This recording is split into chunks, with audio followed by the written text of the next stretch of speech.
I enforce my strength, my mind strength. That's what's more important to me now. The niggas see that this is not no accident. I plotted every single step from this to this. Right. You know what I mean? Everything is plotted.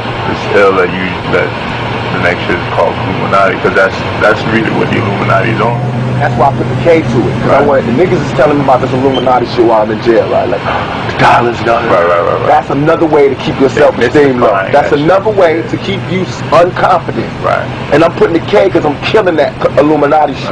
Trust me, if these motherfuckers wanted to kill you, why the fuck they gonna tell Farrakhan? Why they gonna tell the Nation of Islam? Why they gonna tell this nigga in jail about the plan? How did he know? Right. How did it leak to him? Who told him? Who told him? The Pope? Who? Because they like the Pope and the money. Oh, come on, man. You so thinking about the money, you not getting the motherfucking money. Get the money, nigga. I don't give a fuck who face on there. You know what I thought when I was in jail would fuck me up, would turn me like this, is I was like, no politicians is even getting at us. Even though I represent 5 million fucking shares. And no politicians even checking for it. They're not even sending us nothing to try to make us. They're not even thinking of it. And in business, you know, if you want to fuck with somebody, you know, you try to, they're not even looking at us like that. That means we ain't a threat. Right. But by the next election, I promise, by the next election, I promise, I'm going to be sitting across from all the candidates. I bet you. You know how I be making it? I promise you. I'm not even gonna be. I'm gonna be so far from where I am now in 4 years. God willing, I'm alive. It's on. I guarantee you, we will have our own political party, and it won't be just for black people. It's gonna be for Mexicans. It's gonna be for Mexicans. It's gonna be for black people. It's gonna be for Armenians. I don't give a fuck. All you lost tribe motherfuckers right now. We need to have our own political party because we all have the same motherfucking problem. We built this nation, and we get none of the benefits.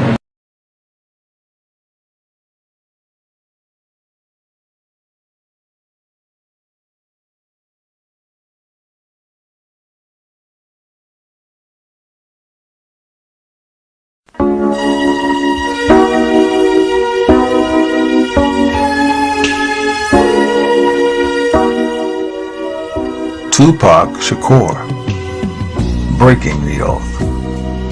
I guess a lot of folks are wondering, what exactly am I talking about? Tupac breaking the oath. Yeah, he did. Some folks seem to believe that Suge Knight was upset that Tupac wanted to do other things and have him executed. Well, it's a little bit more complicated than that. And for those of you who think Tupac is alive, think not. Tupac is very much deceased, folks. But he was like Elvis when he was alive. There's people love him so much, they just refuse to let him go. Here's a clip on how Tupac got signed with Interscope. Asian had been shopping my demo tape as a solo artist. Then all of a sudden, Interscope got in touch with us, and I was told that Ted Fields, this millionaire, multi-millionaire, his daughter had heard my demo, and she liked it. So he was like, that's how I picked you. And I was like, whoa, tell your daughter thanks. Tupac was on the roll. Me Against the World. I mean, Dear Mama. His album did exceptionally well. He was behind the bars. You see, when Pac brought Me Against the World out, it beat out Bruce Springsteen. But Pac just couldn't stay out of trouble. If it wasn't his girlfriend suing him, it was his friend. It was the rent-a-car place. Everybody wanted a piece of Pac.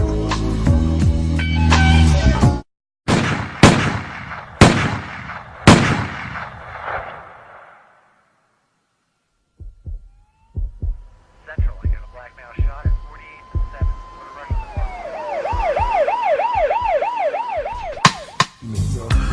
5 times. If that wasn't insult to injury. Even though Pac was shot 5 times, and that was definitely an orchestrated hit, and we'll get to that later, Pac seemed to still go to the left instead of go to the right. You see, Pac lived most of his life in the studios, but Pac was the type of guy that everybody loved to hate.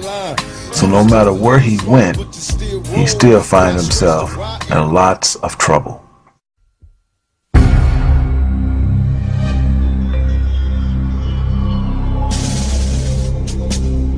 Where I was sent was a maximum security penitentiary.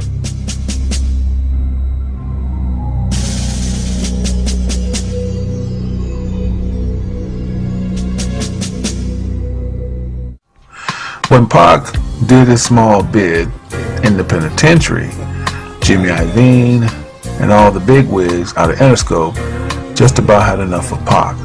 Pac was uncontrollable because he hated being controlled. But Pac knew the oath of the Baphomet very, very well. We'll get into that a little bit later. Well, no one came to his rescue, so Pac put a contract on a napkin and sought after Suge Knight.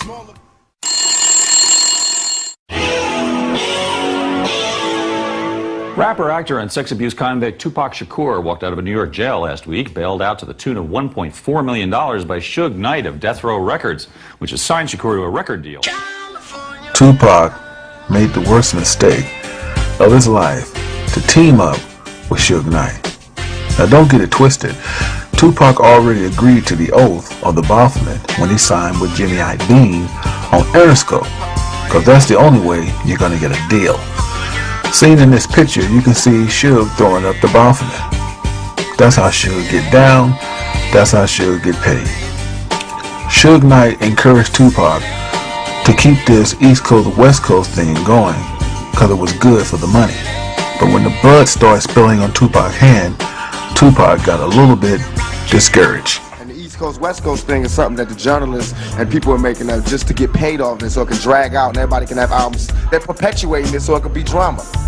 When it all go down, don't look at me and Biggie and be like, why is there a big East Coast West Coast war when you're shooting this to 300 homes, 300 countries, telling them about an East Coast West Coast war that they would never know exists. So that's where information becomes a problem. Take a close look at Snoop Dogg, because in days to come, Snoop know that something's going to happen to Tupac. And the East Coast West Coast thing is something that the journalists and people are making up just to get paid off this so it can drag out and everybody can have albums. They're perpetuating this so it could be drama. When it all go down, don't look at me and Biggie and be like, why is there a big East Coast West Coast war when you're shooting this to 300 homes, 300 countries, telling them about an East Coast West Coast war that they would never know exists. So that's where information becomes a problem. Snoop knows Tupac's life is in danger days before his death. I want you guys to take a close look at this picture. Dr. Dre is a Mason, Baphomet, Snoop, Suge, but the picture was deliberately taken like a pyramid. Take a close look. This is a pyramid, and this is the back of a dollar. Now let's bring the picture back. You see, these guys are satanic, man. They know exactly what they were doing. That's how they get paid. Now, Suge had love for all those guys, but he had the most love for Tupac. So he didn't care if Dr. Dre left or Snoop Dogg. His main concern was Tupac. Yes, folks, I'm afraid to tell you, Tupac was a part of the Baphomet, as seen here with the hand gesture. And I know a lot of you are going to argue me down, but let's go back to another guy, Nelly. Nelly is seen giving up his hand gesture for the new Illuminati Baphomet. He is holding his sign downward. Tupac is holding his upward. Don't get it twisted. They both are the same. Nelly is holding his downward. Tupac is upward. Moving on. Suge had a look on his face that he knew something was getting ready to go down. There was no doubt that Suge Knight orchestrated the hit on Pac. Now I want to go back to the first hit that took place in New York with Biggie and Puff Daddy. The Tupac article had me pissed off, you know what I'm saying? Because first of all, he dissed my man, said my man turned his back on him, and I know for a fact that didn't happen, you know what I'm saying? And like the rumors that's spreading is on some tip like we set him up, you know what I'm saying? And that's crazy. Puff Biggie knew exactly who shot Pac. I want you to take a close look at Puff Daddy's reaction. He's guilty as hell. The Tupac article had me pissed off, you know what I'm saying? Because first of all, he dissed my man, said my man turned his back on him, and I know for a fact that didn't happen, you know what I'm saying? And like the rumors that's spreading is on some tip like we set him up. You know what I'm saying? And that's crazy.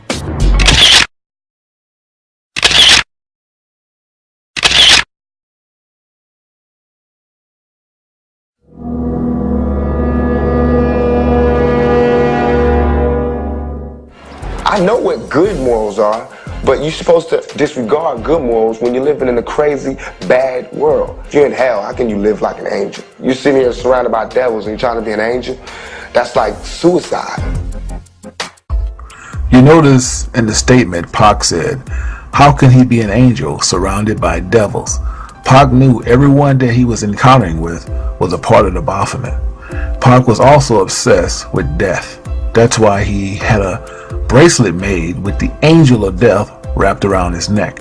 And everyone knows what the angel of death represents.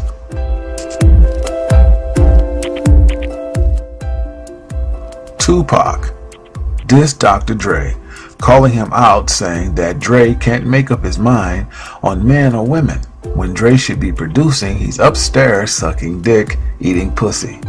This interview was made in 1996, also that same year, dissing Quincy Jones, saying that he was invited to Q's house. Tupac seen Q's daughter and wanted to holler at her. However, Q asked Tupac if he could have a moment with him and asked Tupac if he would fuck him in the ass. Tupac replied, "I don't get down like that." When Tupac put this on tape, he broke the oath. His life would be in danger until his death.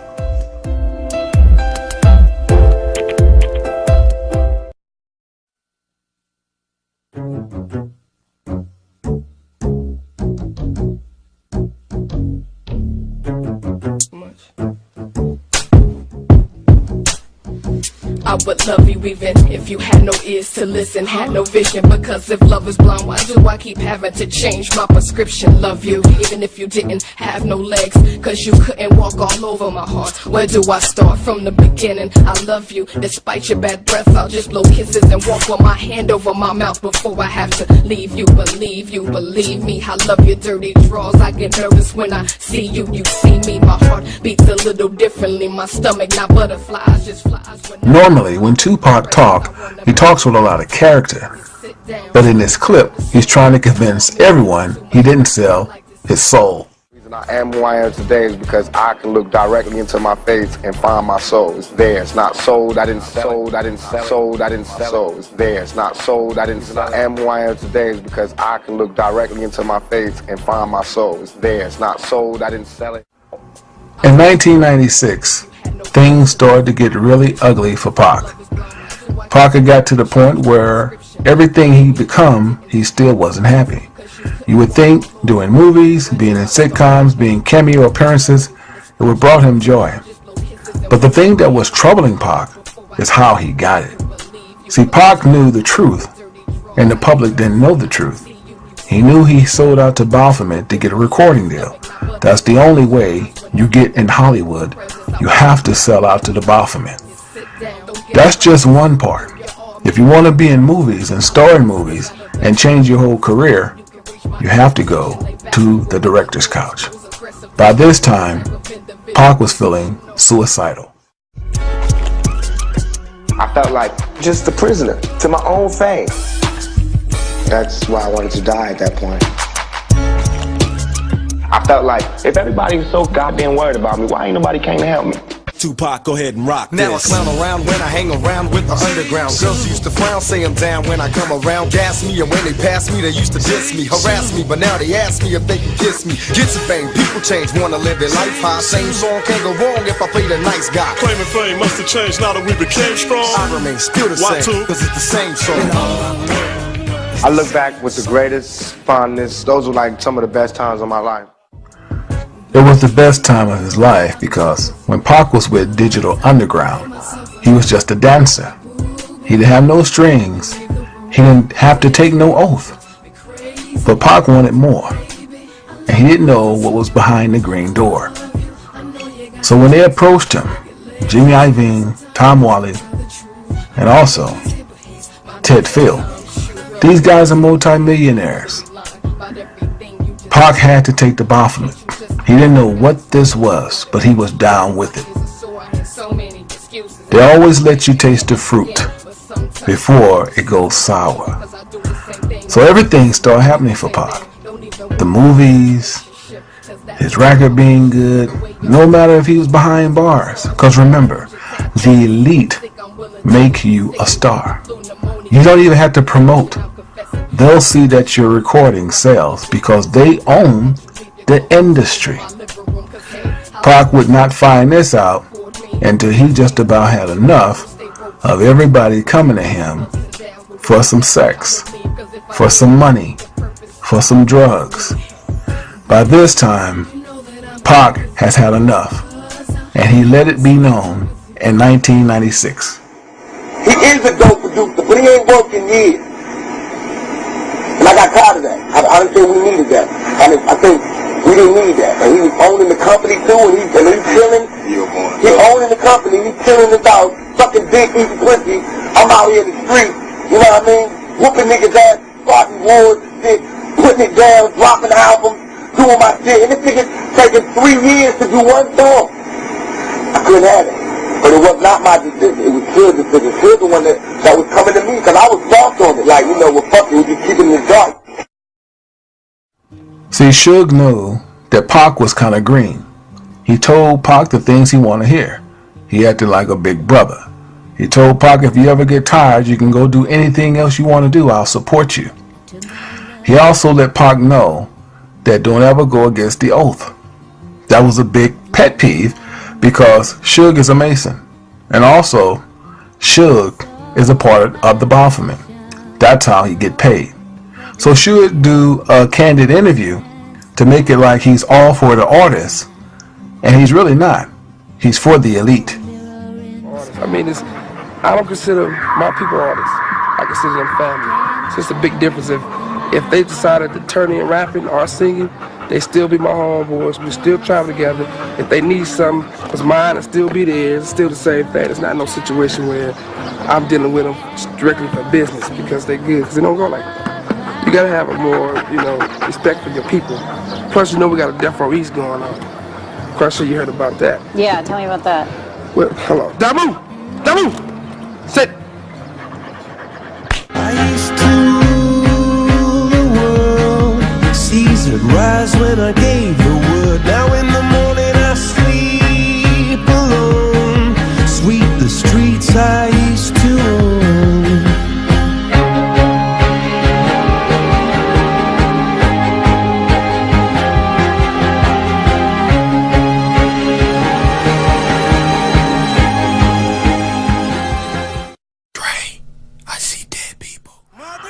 There was a time when Suge was on top of the world.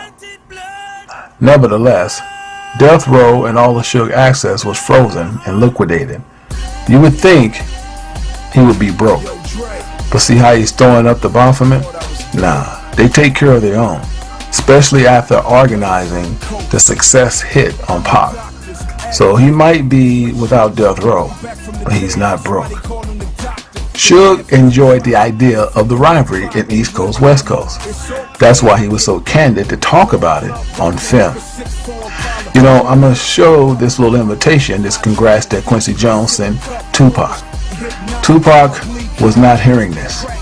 But at the same time, Pac let it be known how he felt about the Illuminati, which was a mistake. He went against the oath again. He also talked about getting his own power structure. A mistake. The next shit is called Illuminati because that's really what the Illuminati's on.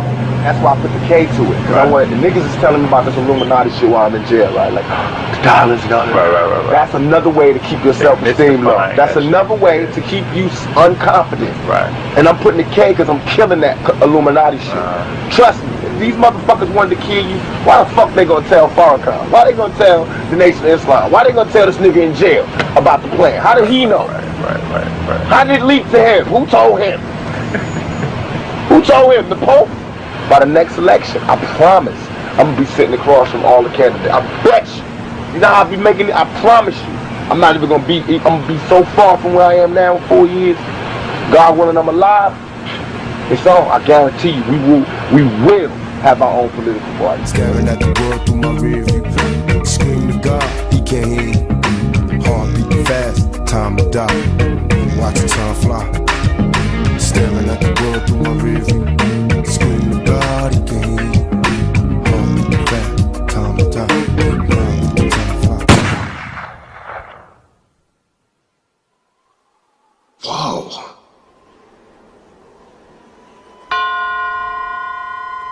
Just after the Mike Tyson-Bruce Seldon fight, Shakur, along with record company executive Marion Suge Knight, headed for a nightclub. But while stopping at this intersection, a car with 4 people pulled up and opened fire on Shakur and Knight. 2Pac Shakur was shot several times in the chest.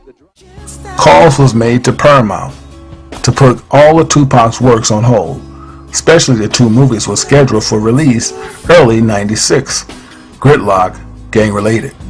See, Pac did a lot of work, but they put it on hold once they heard the tapes. So none of the work was scheduled to be released until Pac officially died. There still was a problem, because Biggie was making mockery out of it. Calls was made to P. Diddy to kill Biggie, but not by himself. They wanted him to orchestrate it the way Suge orchestrated for Tupac, and they would do the rest.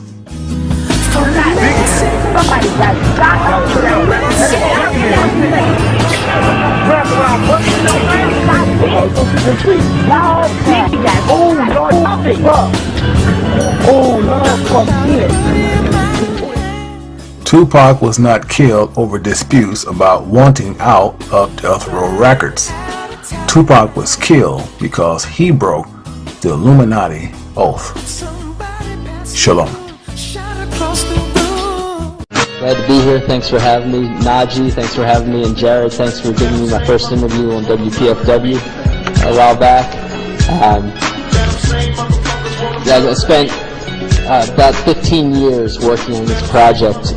Started this project in December of 1994 when I was writing a political novel using a character based on the Shakurs. Based on Black Panther, and the Shakurs were the leading Black Panthers. And I saw that Tupac was shot in a recording studio lobby, and the Washington Post had another strange twist. The same cops that arrived at that scene were the first to arrive at his sexual assault scene a year earlier. And so I called up his lawyer, Michael Treef Warren, an excellent human rights lawyer in New York, and that was Tupac's trial lawyer, and he said, and I said, do you think the FBI is targeting him, or the cops and FBI are targeting him like they targeted his Black Panther parents? And he said, yes, and no one's writing about it. So I ended up publishing a local article on it, and an article in a local magazine, and then finally in 1999, a national magazine finally published this article, and when I did that, people close to him asked me to turn it into a book. So I spent off and on that much time researching all the information you're going to see here. That included hundreds of interviews with people close to him, like his business manager, Watani Tayahimba, you'll see in a few minutes. Again, his trial lawyer, Michael Warren, people of that nature. I did a Freedom of Information Act request, and they told me, incidentally, they weren't supposed to, they told me there was over 4,000 pages in Tupac's FBI file, and paid for those pages, but they only sent me 99 of them for, they said, for national security reasons. Okay, just for the sake of legitimacy, Fred Hampton Jr. contributed an afterword to the book. Pam Africa, head of the Free Mumia campaign, contributed a foreword to the book, which Mumia contributed a few words to, and then also an essay at the end of her foreword. This is just a copy of part of the letter I got from the Department of Justice about the money paid for the 4,000 pages to be copied.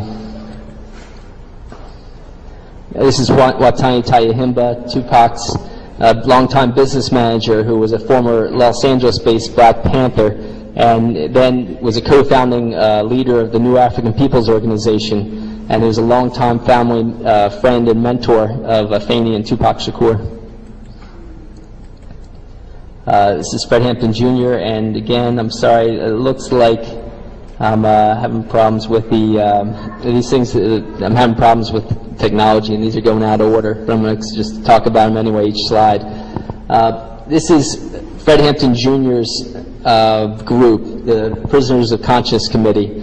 They attacked Tupac partly because he was the son of a black leader. Afeni Shakur was a one-time head of the Harlem Black Panthers. Fred Hampton, you may know, was head of the Chicago Black Panthers. His son became a national socialist leader of the Uhuru group, and of course they attacked him. He ended up in jail for years on a frame-up. When he got out of jail, he started a new group, the Prisoners of Conscience Committee. I'm going to have to try to fast forward a little because things are out of order. But this is a picture of H. Rap Brown. He was a member of the Student Nonviolent Coordinating Committee, an honorary Black Panther, and of course the FBI's counterintelligence program set him up against Huey Newton. They set up most of the Black Panther leaders against each other. And this is a book by Huey Newton called War Against the Panthers, which documents a lot of the tactics the FBI used against the Panthers. This is Mumia Abu-Jamal. I have a section of the book on Mumia. Because of the fact that he was a co-founding leader of the Philadelphia Black Panthers, but I also believe some of the same tactics were used against Tupac as were used against Mumia. Sorry. This is Michael Treef Warren, Tupac's trial lawyer, who's a longtime Black Liberation Movement figure also. This is Afeni in their younger days when she had headed the Harlem Black Panthers when Lumumba, her husband, was in jail and she was out on bail. But she was one of the Panther 21, of course, the leading Black Panthers. And sorry, these got out of order. I'm just going to review them anyway. I'll just say there was, after Tupac died, there were a few relatively good articles that covered some of the police tactics and the police foul play. One of them was by the editor at the New Yorker named Connie Bruck. She pointed out that at the sexual assault trial, you might remember in New York, she pointed out that there was the prosecutors treated Tupac much differently than the person that set up that whole situation, which was a guy named Haitian Jacques Agnant. You may have heard of Tupac's song where he talks about Haitian Jack knew he was working for the feds, he said, meaning the FBI. Michael Warren said that he finally got this Jacques Agnant's rap sheet and a huge list of charges, all dismissed up and down the East Coast. And he said that's a sure sign of a police intelligence agent. And so she's pointing out the unusual aspect of them treating Jacques Agnant differently than Tupac. Okay, and so for doing that, for coming out with some real information on Tupac's life for the first time in a while, I mean there's a lot of disinformation on Tupac's life, but for coming out with a lot of real information on him, she was interviewed by the FBI, according to his Tupac's FBI file. Okay, this is Tupac at the scene where I had first, heard about him being, what I felt was him being targeted. This was right after he was shot 4 times in a New York recording studio lobby. I've got an affidavit in here, and I don't know if I'm going to be able to bring it up, but it's in my DVD based on the book, that says he was shot 4 times, 2 bullets went through the back of the skull and out the front of the skull, okay? And he didn't die. It was a miracle that he didn't die. But this was obviously an assassination attempt, okay? And I'll tell you a little more about his life to say why assassination. I use the word assassination. But they were trying to kill him. This wasn't a random mugging like all the press said. The police came to the investigation scene, and the security guards, according to a mainstream published book, security guards offered them the security camera, a videotape of this whole incident, and they refused it and closed the case. Okay, so the police, knew what was going on with that.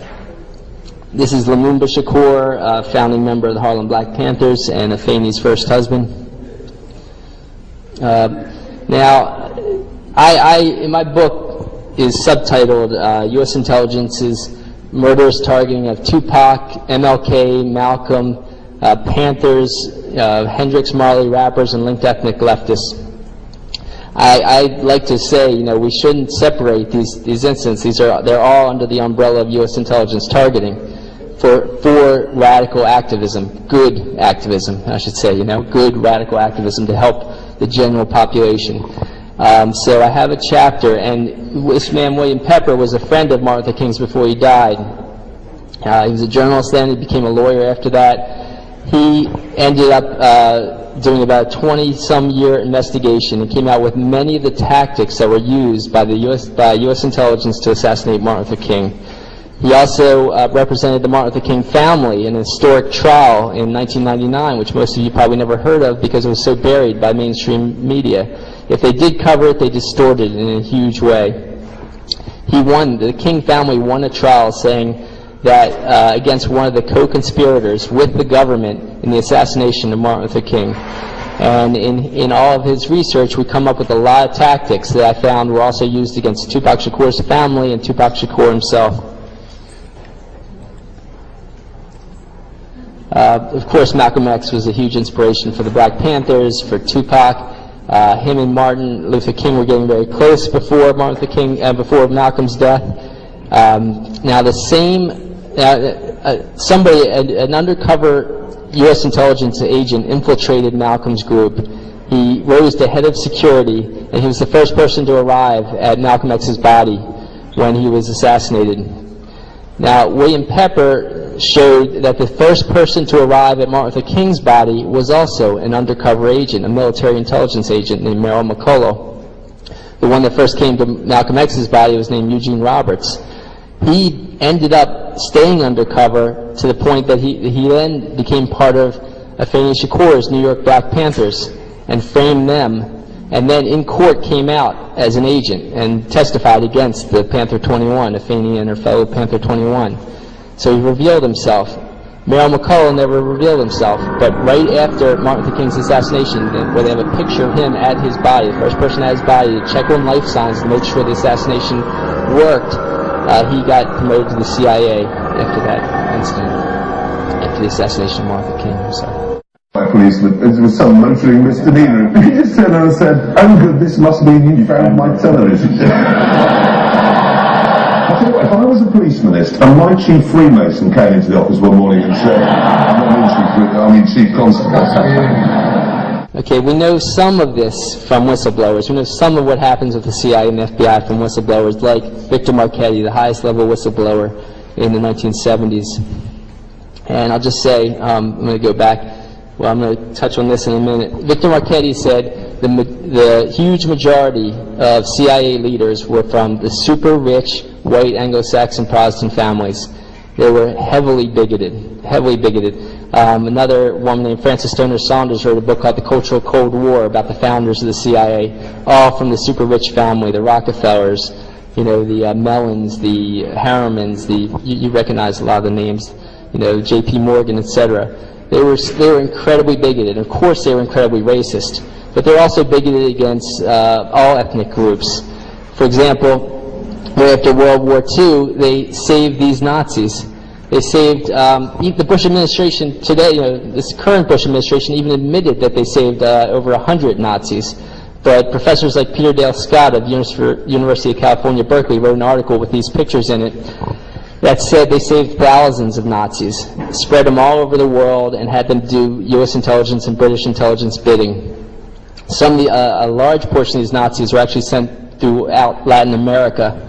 And this man, Walter Rolfe, worked for the dictator of Chile, Pinochet, and he had previously invented the gas chamber in Nazi Germany. And it says under there, of course, he worked, the operations, the CIA operations were called Operation Sunshine and had a number of Operation Paperclip for scientists, etc. So this just says that he worked for Alan Dulles, a former CIA director. Okay, here's Bobby Seale and Huey Newton when they started the Black Panther Party for Self-Defense. And, just to make sure for people that don't realize, they had a 10-point platform doing incredible things for their community. First, of course, they had the guns to protect themselves from police brutality. They weren't, as some accounts say, to attack police. They were to protect themselves. There was rampant police brutality. They also had free breakfast programs for poor children. They had free health programs. They had free education, political education programs, housing programs, etc. They had a newspaper course to educate the community. This is Shakur Odinga. I'm sorry, the picture's a little blurred. He was a good friend of Lumumba Shakur's and was assigned as, him and Lumumba were also part of Malcolm X's group right before Malcolm X was assassinated. Lumumba Shakur's father was Sayuddin Abba Shakur, and he was a close associate of Malcolm X's, okay, before Malcolm X was assassinated. He was made head of the Bronx Black Panthers and is now a political prisoner. There's Kathleen Cleaver and Eldridge Cleaver. Eldridge Cleaver was Minister of Information. He was, a famous author, but had a best-selling author, Soul on Ice, and then was made Minister of Information for the National Black Panther Party. Kathleen Cleaver was a spokeswoman for the Black Panther Party nationally, and is now a law professor trying to get good words out on the Panthers. This is a CIA document. I've got hundreds of these CIA documents that different good Black Panthers have given me to help with this project. This one just happens to talk about Harry Belafonte. Harry Belafonte was a major funder of Martin Luther King and other black activists. And so they watched him closely, and they put an undercover agent as they inserted him as his manager. He pretended to be a top civil rights activist, and he was a white guy who just got famous for his hardcore activism. He became his agent, but when Belafonte realized that he was sabotaging his career and his activism, he fired him. Okay. All right. We're having problems with with this, so I'm going to exit and see if I can't find a few more files for you. I'm sorry that some of these. Okay, some of these. All right, I'm going to give you a little more here. Here's a picture of Geronimo Pratt with a young Tupac, and there's Afeni Shakur in the upper left-hand corner, and in the lower left-hand corner is Setua Shakur. And now Geronimo Pratt was in jail at this time. He was head of the Los Angeles Black Panthers, and was framed by a guy named Richard Held, who I'm going to hopefully get to in a few minutes. But he was Tupac Shakur's godfather.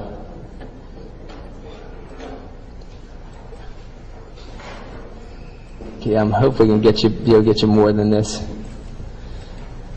But I'm going to talk a little more and hopefully be able to find some of the stuff I'd like to find for you.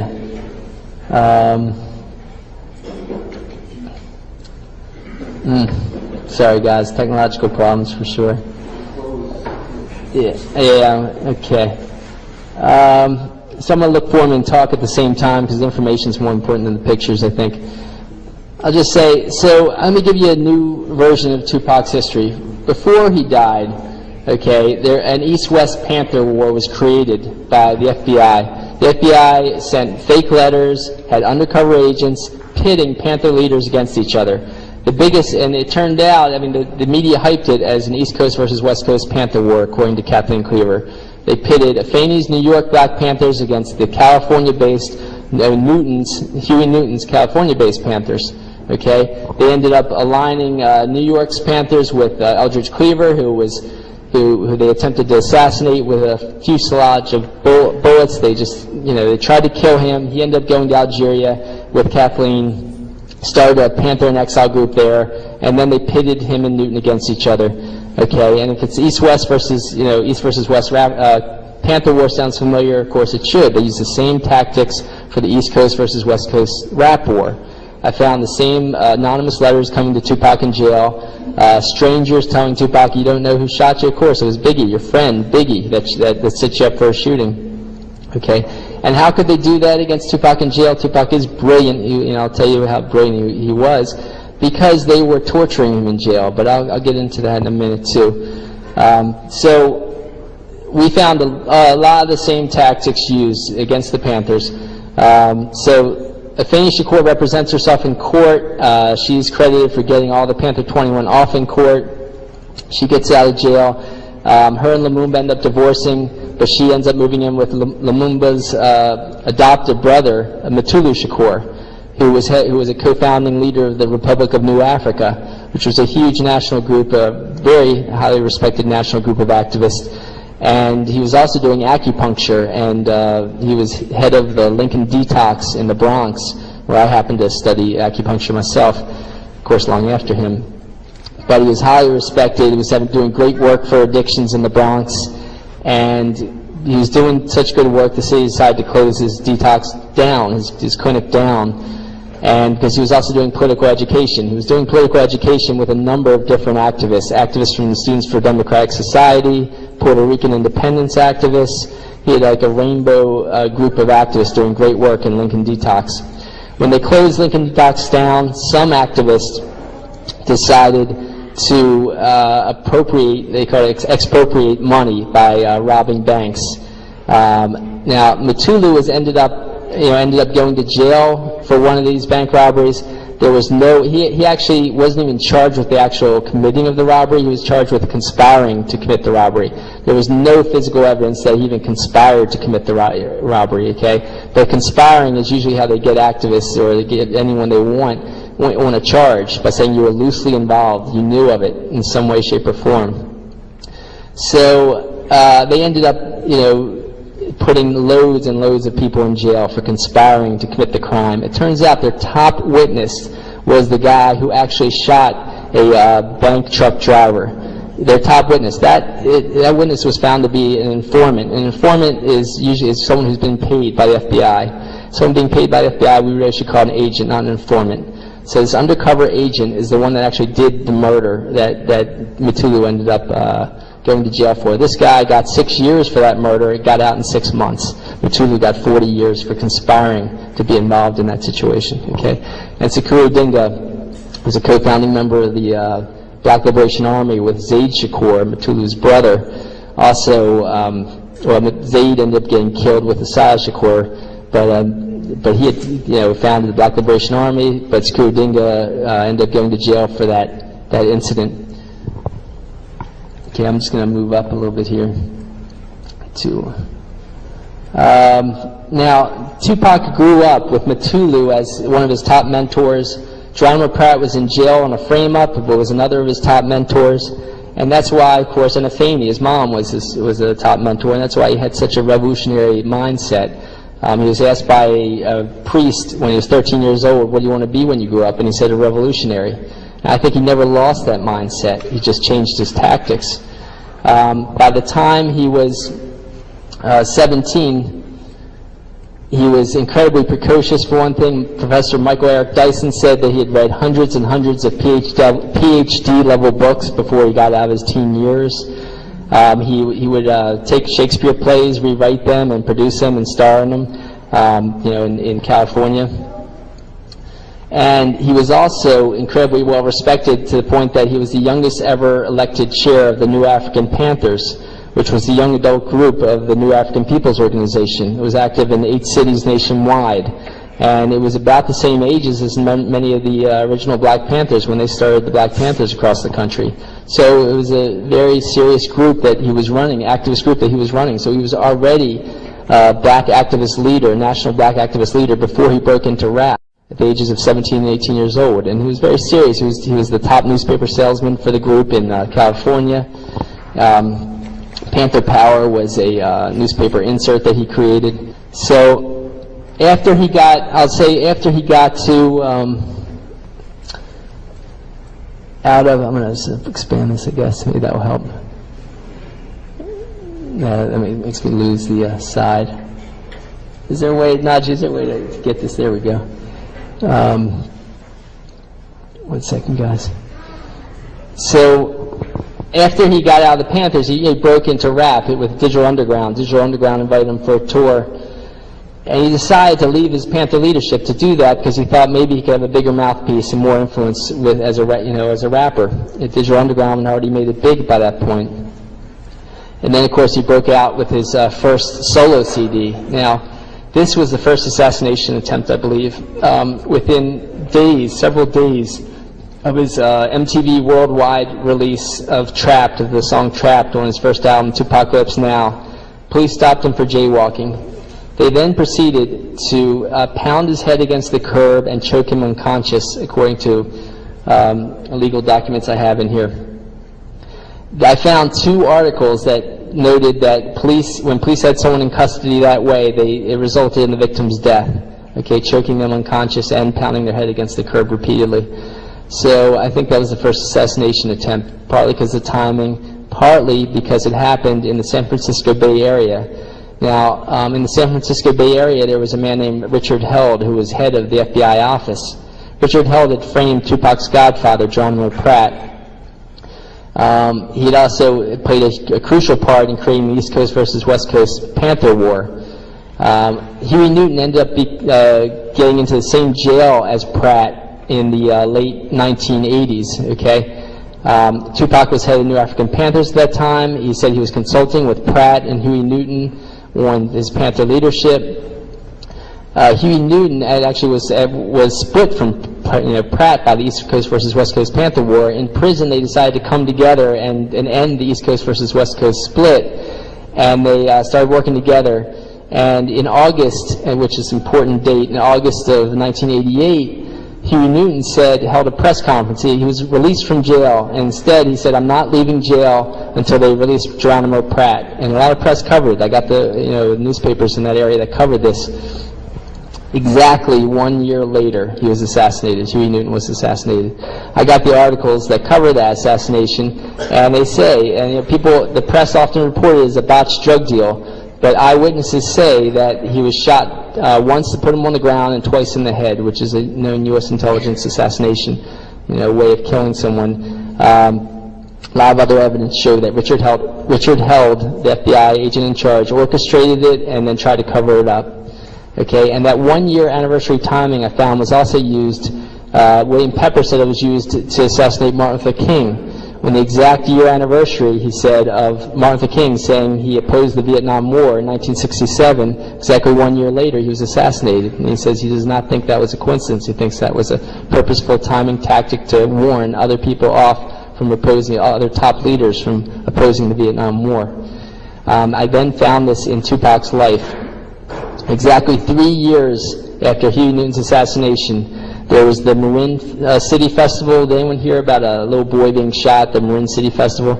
Yeah. What happened was when you check out the closest witnesses to that event, what you find is that somebody punched Tupac for no reason once he's already a rap star. He's a rap star. It's 1992.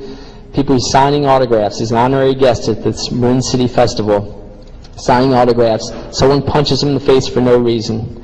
Then they shoot at him. Maurice Mopreme Harding, Mutulu Shakur's son, was bodyguarding Tupac at that time. He took out a gun and fired straight in the air to try to protect him, to warn these people off, these strangers that were attacking him for no reason. It didn't stop them. They kept attacking. So they had more guns. They were trying to kill Tupac. And I don't think it's a coincidence that was the exact anniversary of Huey Newton's death. Tupac loved Huey Newton. He wrote poems to him, about him and all. So that was assassination attempt number 3, I believe, because the second one was when Tupac came out with Juice at the film premiere party, which was in San Francisco. Someone did a drive-by on his limousine. Okay, Tupac wasn't in a gang, wasn't involved with gangs at that time. They did a drive-by on his limousine, and I found another incident where unmarked police cars with police out of uniform had done a drive-by on an important witness in a police brutality case against a NFL football player.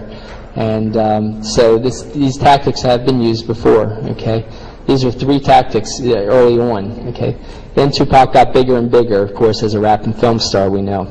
Now, while he was doing that, he still kept his political activist agenda. He had Watani Tayahimba become his business manager, and Watani was one of the leaders of the New African People's Organization. Chokwe Lumumba was his national lawyer. He was head of the New African People's Organization.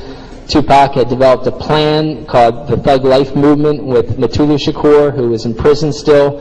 But that plan was to further a movement already started by former Panthers who were getting the Bloods and Crips gangs to call a peace truce and stop fighting each other and to fight racism and to fight capitalism in general, because a number of them were turning socialist and were working as left-wing activists, to the point that one Crip leader spoke to a socialist black group in England called Panther.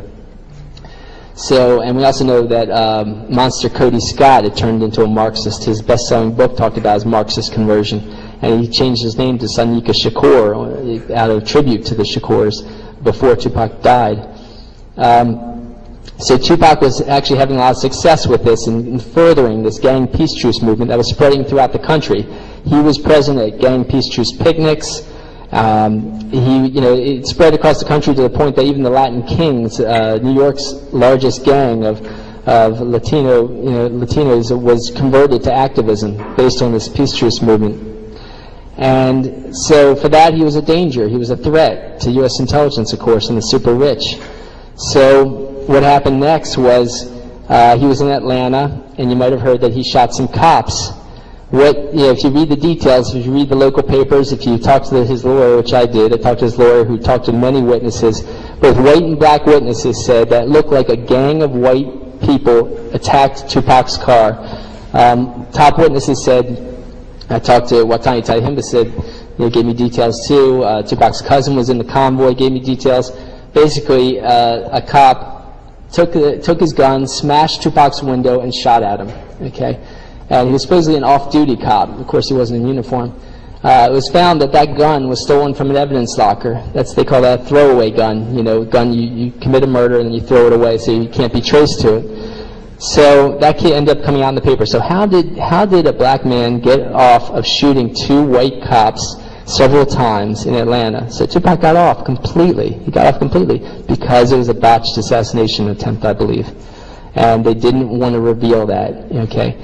So Tupac really just dodged a bullet, ran back, grabbed the security guard's gun, and shot back at him because they started to run with their gun pointed back, still pointing at Tupac. So after that, we have another assassination attempt that occurred, but at first it was a frame-up attempt. Haitian Jacques Agnant, had entered Tupac's life when he was filming in New York on the Above the Rim film set. Tupac said all of his money was going to his Black Panther extended family. It was also going to his lawyers because they were using what we call the harassment arrest strategy that they used against the Panthers. They were using, I believe, against Tupac. Constant arrests when public, smoking weed in public. Like they said in a hotel lobby, which is an absurd thing. Tupac was way too smart to do that. I believe for slapping a woman, asking for his autograph, all kinds of ridiculous charges they were bringing up against him. It was constant money to lawyers, constant money to get out of jail. He was also supporting a huge amount of activists in his life too. So this guy with tons of money, Haitian Jack, is supposed to be a music promoter, enters his life, loads him with clothes and jewelry, and ends up introducing him to a woman in a dance club who gives him a blowjob on the dance floor. Admittedly, two witnesses and all have said they saw him. She admitted in court kissing his penis on the dance floor. They have consensual sex that night, and then several nights later, she charges Tupac and Haitian Jacques Agnant with forced sodomy, and a number of other charges were brought, against Tupac. Now, of course, there's loads of horrible brutality against women and rape out there, but this looked like a setup. Haitian Jack set the whole thing up, and Tupac ended up finding all that out. Now, Tupac ended up, if you look at the court documents, which I have in the DVD and the book, you'll see that the only count that Tupac was found guilty of was touching the woman's butt against her will. It was constantly misrepeated as either rape or even sexual assault, which you don't know what exactly that means. It was touching a woman's butt against her will when both parties agreed they had consensual sex, okay? And then it said assisting the touching of her butt against her will. Okay, he was found not guilty of sodomy, not guilty of assisting sodomy, not guilty of attempted sodomy, not guilty of all other charges. For that one charge of touching the woman's butt against her will and assisting Haitian Jack of touching her butt against her will, he got 1.5 to 4.5 years in a maximum security prison. What did Haitian Jack get? 2 misdemeanors, practically traffic tickets, okay?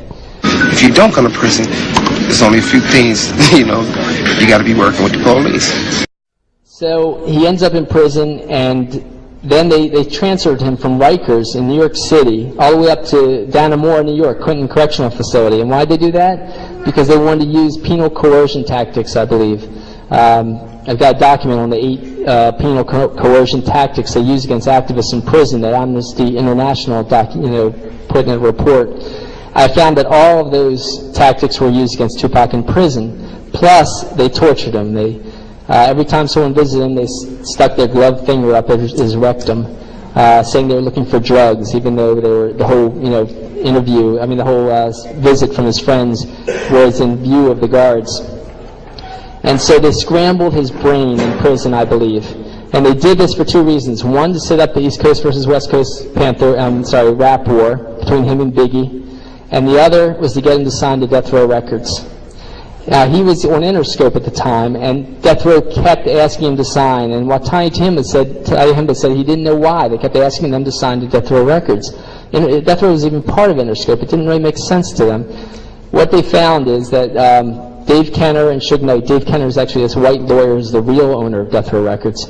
But they found that there was dozens and dozens of police officers at all levels of Death Row Records. There was, a police detective, high-level police detective, was put in charge of the Biggie Smalls murder investigation later. He ended up finding that they were at all levels of Death Row Records. And his superior said that you could call these cops covert agents. All right, that was the superior's words. It was published in a mainstream book, actually. So they were setting up, they were furthering the penal coercion when Tupac got out of jail. They kept beating people in front of him, kind of terrorizing Tupac. They kept feeding him weed and alcohol, even though Tupac said he was going to give up weed once he was in jail, because that's the way the recording studio lobby setup worked on him. He says he was too stoned to realize that this was a setup when he went into that recording studio lobby and got shot. So he was going to give up weed, but they kept loading him with weed and alcohol. They terrorized people in front of him. He came out with his most negative lyrics, right after jail, as you know, as anyone who's heard his stuff after jail. And of course, he still sold huge because he was so popular for all the stuff he had done before that. And he was a brilliant rapper. I mean, he was a brilliant guy. So once he was with Death Row, he had signed a contract for 3 CDs, and then he was done. Now, Death Row, they found also, was trafficking drugs. They were employing Bloods and Crips, who they would instigate fights between, to the point of a Blood killed a Crip at a public concert, and nobody was arrested for it. Witnesses gave reports to cops, no one was arrested. Death Row terrorized basically the whole rap community. They went around the country terrorizing political rap conventions, like the one Tupac had been asked to speak at twice and then was arrested before he could speak sometimes. They did a number of horrible things, but one of their top goals appeared to be to set up Tupac, set up his assassination eventually. Once they, first they had him promote the most negative lyrics and negative ideas, and they also instigated the East Coast West Coast rap war in a huge way too. Tupac was getting away from that. He had started his own record label, Euthanasia Records. He had Sakura Dinga's wife, head of that record company. He was still connected with a lot of his extended family of Black Panthers. And Sakura Dinga, the Bronx Black Panther leader's son, was his backup singer, Yafu Fula. And so we have one police whistleblower telling what was happening at Death Row. We have another whistleblower named Kevin Hackey, who was FBI agent. Actually, he was an undercover FBI agent. Was made to be one of Tupac's 2 bodyguards. Now, we found that he turned on the FBI because at the last second before Las Vegas, a day or two before Las Vegas, where Tupac was assassinated, he told Tupac not to go to Las Vegas. He tried to convince him not to go to Las Vegas. Tupac had to go for other reasons. But as soon as Suge Knight and Dave Kenner found out that Kevin Hackey was trying to get him not to go to Las Vegas, they fired Hackey. They also, of course, took the guns and cell phones away from the other guards around Tupac. And, of course, in Las Vegas, he was assassinated. And, of course, 13 bullets coming at Tupac, not hitting Suge Knight directly is a sign that there was a purposeful avoidance of Suge Knight in that assassination. But I still think he was the lower man on the totem pole. Dave Kenner was higher up on the totem pole. Another man who was high up on the totem pole was Reggie Wright Jr. Reggie Wright Sr. was head of the Compton, California Gang Police Division. So they were trying to end the Blood Crips gang peace truce inside of Death Row also. Now, while Tupac was in the hospital dying, the Blood Crips truce was broken. Suge Knight and other Death Row Records people said the Crips killed Tupac, and they also were caught sending shipments of guns to Bloods around the area that were part of the peace truce.